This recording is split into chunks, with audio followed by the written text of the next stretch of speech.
ஐயனார் துணை சீரியல்ல இன்னைக்கு என்ன நடந்திருக்கு அப்படின்னு பாத்தீங்கன்னா, பாண்டியனோட கடை திறப்பு விழாவுக்காக எல்லாருமே ரெடி ஆயிட்டாங்க. நம்ம பாண்டியனும் வானதி வாங்கி கொடுத்த சட்டைய மாத்திக்கிட்டு வந்து அவரு ஃபர்ஸ்டே கிளம்பிடுறாப்ல. அதுக்கப்புறம் பின்னாடியே இவங்க எல்லாம் கார்ல போறாங்க. அங்க போய் இறங்கி யாருமே மேல இருக்கிற போர்ட கவனிக்கவே இல்ல.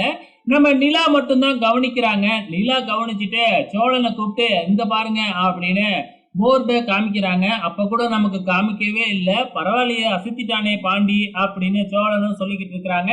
இங்க இது நடந்துகிட்டு இருக்கிறப்ப இங்க வானதியும் சேலெல்லாம் கட்டிக்கிட்டு ரெடி ஆயிட்டு பாண்டியனோட கடை திறப்பு விழாவுக்காக ரெடி ஆகி வெளியில கிளம்பலாங்கிறப்ப கரெக்டா அவங்க அம்மா போகக்கூடாது அப்படின்னு மறைச்சிடுறாங்க. அதுக்கப்புறம் என்ன, வானதி தன்னோட போன் எடுத்து அன்னைக்கு வந்தாங்கல்ல போலீஸ், அவங்களோட நம்பர் என்கிட்ட தான் இருக்கு, அவங்க எப்ப வேணும்னாலும் எனக்கு கால் பண்ண சொல்லியிருக்கிறாங்க, நான் கால் பண்ணி சொல்லட்டுமா அப்படின்ற உடனே அவங்க அம்மா வேற வழி இல்லாம விட்டுருச்சு.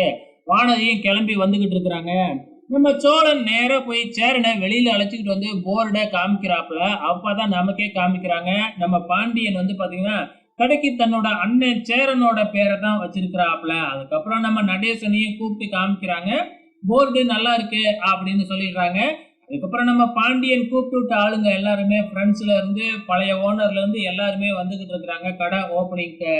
இந்த பக்கம் வானதி ரெடி ஆகி வந்துகிட்டு இருக்கு இல்லையா. வானதி பயங்கரமான கற்பனையிலேயே வந்திருக்கு. நம்ம பேர் தான் எப்படியா இருந்தாலும் பாண்டி வச்சிருக்கோம், எப்படி வச்சிருக்கோம்னு தெரியலையே அப்படின்னு ரொம்ப ஆசை ஆசையா வந்து போர்டை பார்த்தா சேரனோட பேரை பார்த்த உடனே அப்படியே வானதியோட மூஞ்சியே தொங்கி போச்சு. அதுக்கப்புறம் அந்த இடத்துல எதுவும் பெருசா காமிச்சுக்கலனாலும் அப்படியே டல் அடிச்ச மாதிரியே வந்து நிக்குது நம்ம வானதி.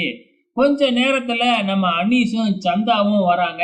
நம்ம சந்தாவை பார்த்த உடனே நம்ம சேரன் அப்படியே ரொமான்ஸ் மோடுக்கு போயிடுறாரு. இதை எல்லாருமே நோட் பண்றாங்க.